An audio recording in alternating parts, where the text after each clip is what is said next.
I'm Cynthia James, and this network is about changing lives one woman at a time.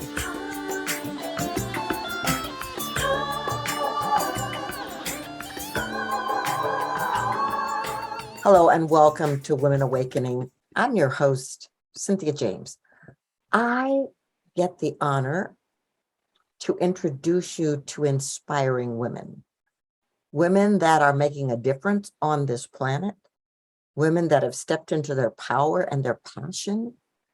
Women that are examples of what's possible when you say yes to your life and allow spirit, universe, God, whatever you choose to call it, to lead you. So welcome. I'm thrilled that you're here.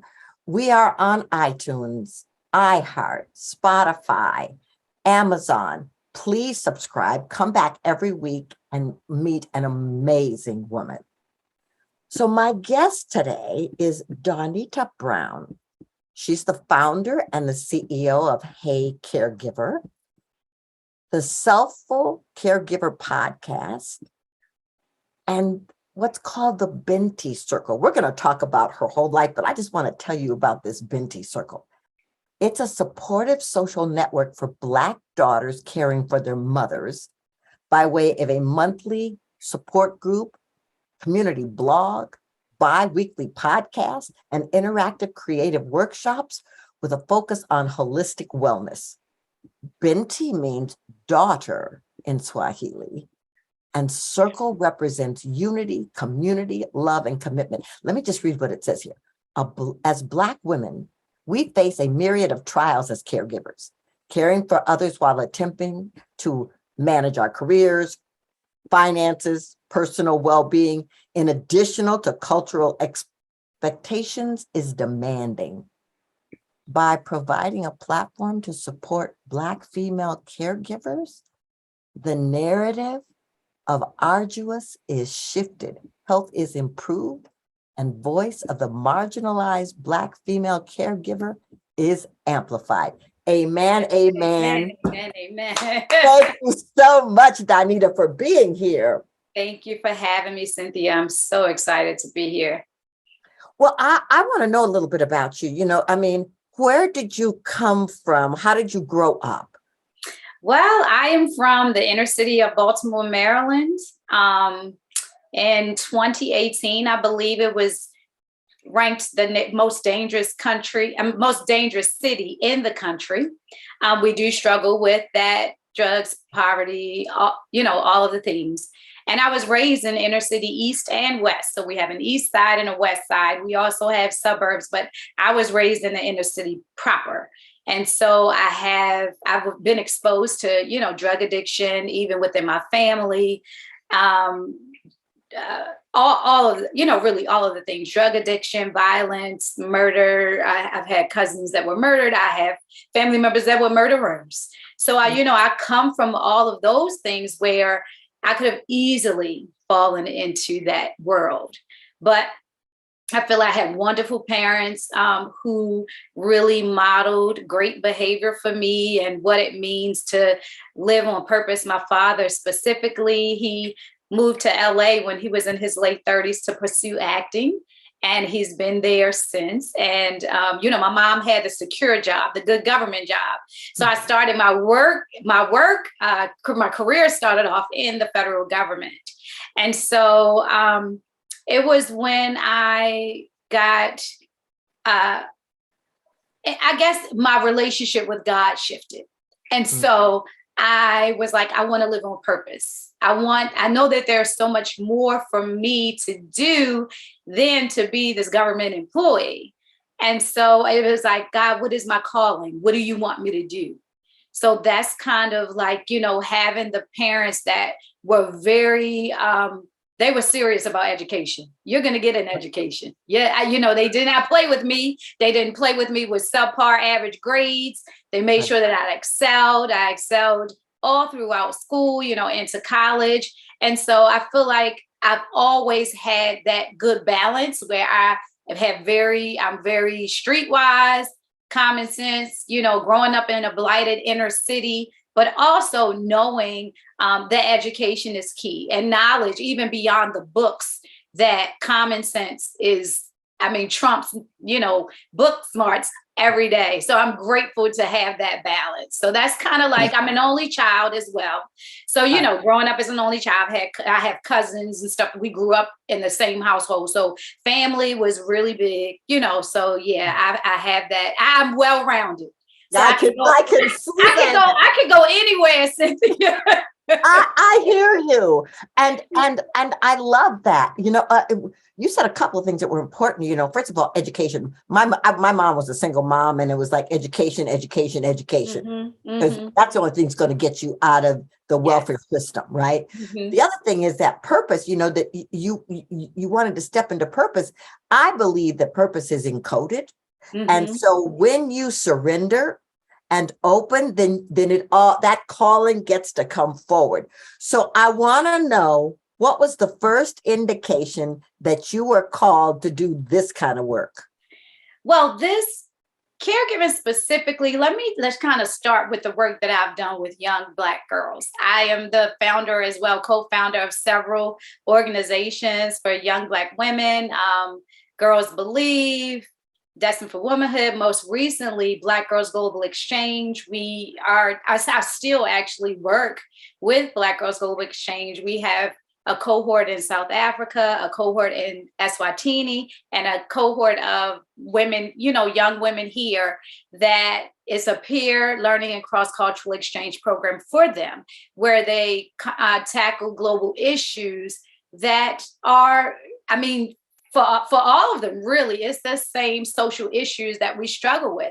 And they do it through artistic activism and community service. So I've worked with young women since I've been in my early 20s. So it's something that I've done. I've had a love for women and Black girls and young people, because I taught as well. So youth, I've been a youth advocate, but in terms of seeing the young girls that I used to be and really getting them to a point where they're exposed to things that they would not otherwise have a chance to do, like girls from Baltimore City traveling to Africa, to know that God called me to do that.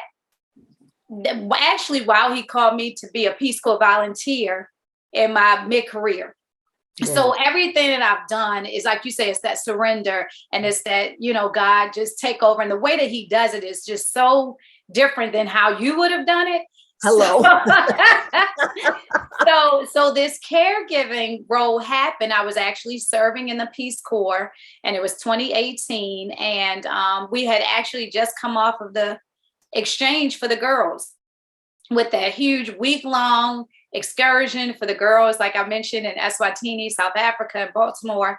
And in August, I learned that my mother, and I'm trying to make the story short, learned that my mother was on life support. So I thought that I was flying home from Africa to take care of her. And when I came home, she's still here 4 years later. So over the time, like my caregiving journey didn't start initially. That actually started earlier with my grandmother, but I did not identify as a caregiver when I was caring for my grandmother. I took care of my dad when he was diagnosed with multiple myeloma briefly. I still did not identify as a caregiver. And it wasn't until I was really in the throes of this position, it's not only caregiver, but you have to navigate. You learn a lot. It's like on the ground training, and you don't know unless you're in it or have done caregiving what it entails. So once I came home, again, it was all sudden the way that it happened. I was thrown right into the healthcare system, which is really sick care. So, navigating as a social worker, learning that I wasn't on my mother's bank account, her primary bank account, having to go through the guardianship, the courts, and, just being overwhelmed with everything, not really having any resources that were readily accessible to me or that I knew of. And then especially as a Black woman. So really having to advocate for your family member, even when it comes to nursing homes. So all of the things. And I just started really neglecting myself when it came to my well-being. And so I was taking care of my mother, and I was selfless. I was giving of her. Everything revolved around her. And it wasn't until I realized, wait a minute, because I started talking to people and friends of friends who knew of caregivers introducing us. And I'm like, wait a minute, there's a community of us out there and we don't really have anything in place for us. And Right. so that's kind of like where my caregiving journey started, even from the retail, like the t-shirts that they have out, they were so just not anything that I would wear. So, I was like, I want to be fashion forward. I want it to be unisex. So I started thinking retail. I started thinking about doing a podcast just to put our stories out there where they are relatable. They're not sugar coated. They are straight, no chaser. And then, having that unity. And then the Binti Circle came. I became certified as a caregiver consultant. And one of the assignments was to talk to a person with disabilities or a person of color. And, I said, well, wait a minute. I have a group of women, Black women that are wearing the same boat. Let's do a panel discussion. And it morphed into a support group, a multi-generational support group. Our ages range from 30 to 66, and we have someone that's on the West Coast now. We're national, so it's like this, like you say, once you surrender. And the thing is, surrender even to the bad. Me coming That's home right. to my mother having a stroke, and I was planning to work. I was a federal employee kind of on loan to the Peace Corps because I was on sabbatical, but I wasn't getting paid. But I wanted to just live overseas and retire, finish out my career there. But I come home, my life is just kind of halted, right?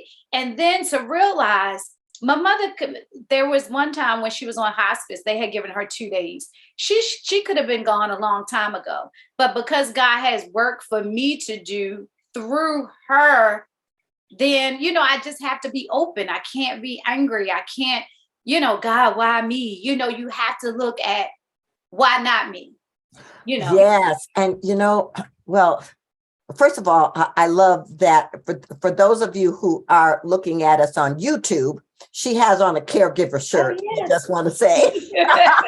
Caregiver said, hey, caregiver.com. You can shop. Caregiver.com. All right. So, but I want to I had a woman on called Nadine Roberts Cornish, and she wrote this book called Tears of My Gumbo. And it was a similar story to yours. Oh, yes. I'm familiar with her because I was doing research of Black caregivers. Yes. Yes. And say a similar story, know.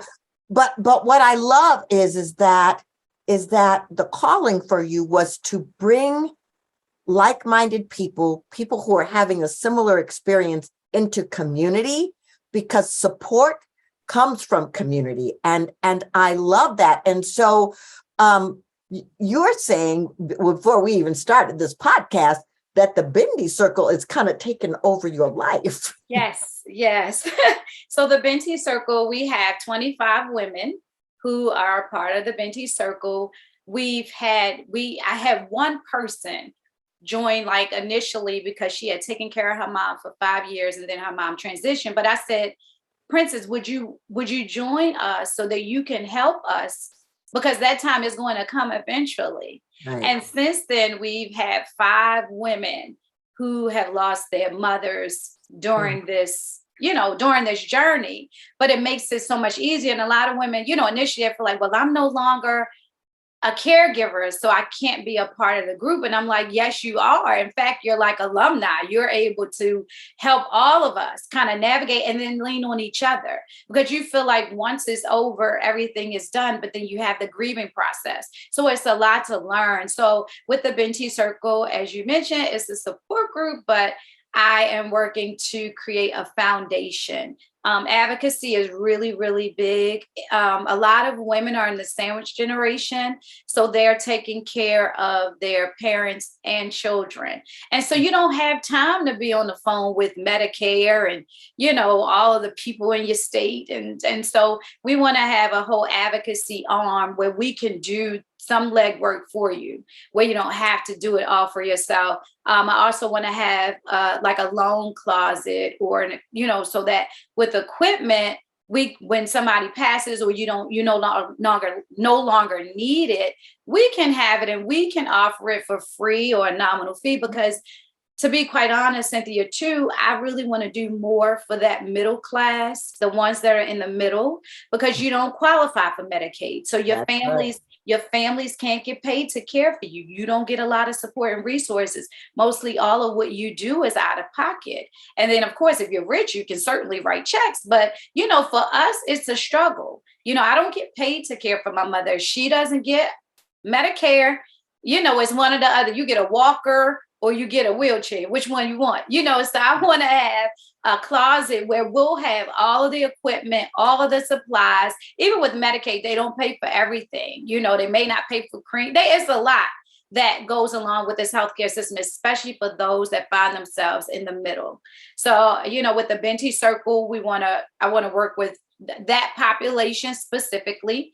And I really want to have it to a robust program where you will get everything you need from the Binti Circle. And that will change, not only just change the narrative of what we're going to, but change some policy, have some folks that are able to lobby on our behalf, because the reality of it is it's a growing population, there'll be 4 million Black people annually, right? Mm-hmm. That are over 65, that's going to need care. So then that leaves the burden on their children, but primarily the daughter. I mean, out of the 25 million people that care, 75% are women. Yes. And then the average is that 49 years.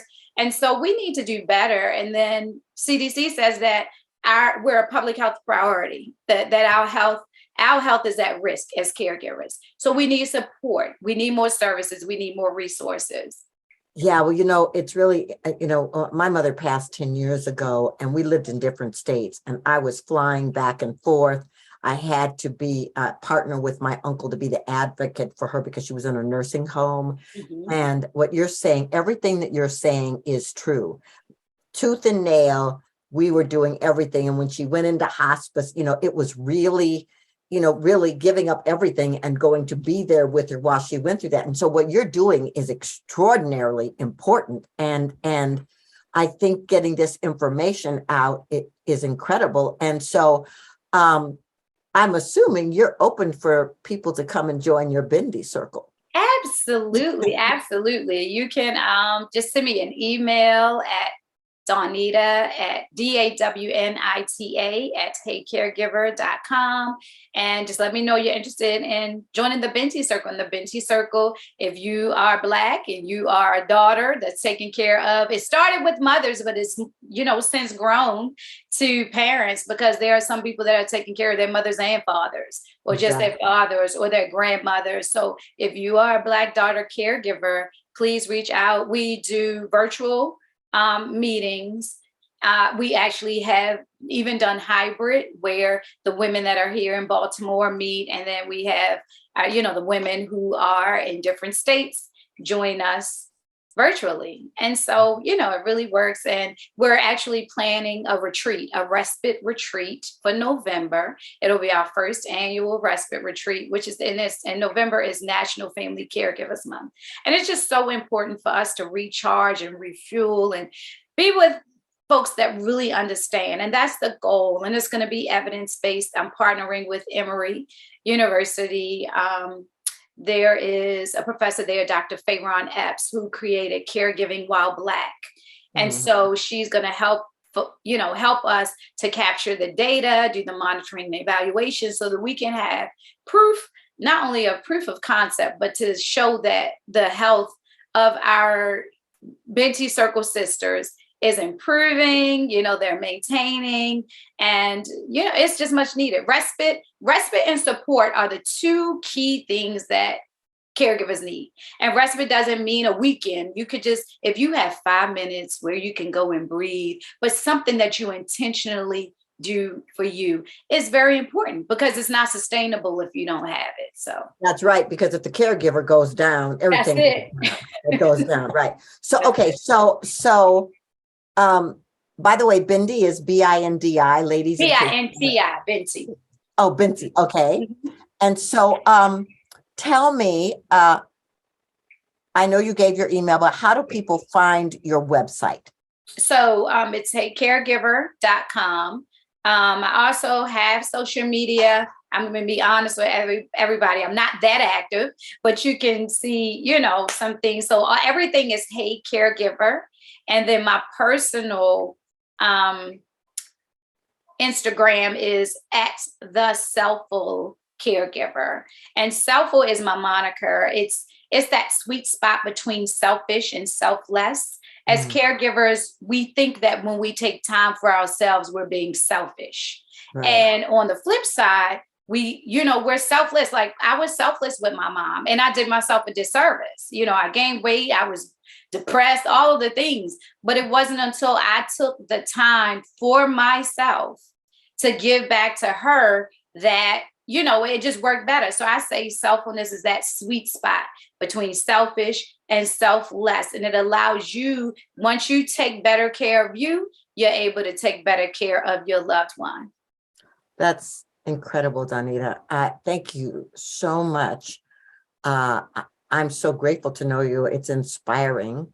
And I ask the same last question of every guest. This show is called Woman Awakening. And I want to know, what do you think is the most important thing about Women Awakening at this moment in time? I think it's about getting in tune with your inner self. And like you said in the beginning, whoever that higher power is in your life, be it God, the universe, Buddha, whoever, because it's not all about us. And we're all here for a purpose. And I think that's awakening. When you discover your purpose and why you are here on this earth, that's like the pinnacle of awakening. We go through life. A lot of people go through life asleep the whole time, from the time they, until they close their eyes. And so I think that saying, you know what, God, I'm a wife and a mother, but my kids are about to graduate. Who am I? I have women that have told me, I don't know what to do. The kids are gone to college, and I don't know what to do. So it's like getting in touch with who you are and embracing who you are. And there are going to be some things that you don't like or, things that you say, oh, wow. But I think that's where awakening comes in, is really knowing who you are and knowing that even when you have a bad day, that is good because you're doing what you've been called to do. Absolutely. Dawnita, thank you so much for being here. I look forward to hearing about all of your success and growth because I just think it's necessary. Thank you so much. Thank you so much for having me. It was an honor. So ladies, I'm going to say the same thing I say to you every week. Wake up. Remember who you are. You're magnificent. You're powerful. You're dynamic. You're here for greatness. You're here to make a difference. You're here to stand in your power, shine your light, and allow grace to move you into magnificent places. I'm honored to walk with you. I look forward to seeing you next week, and take good care of you.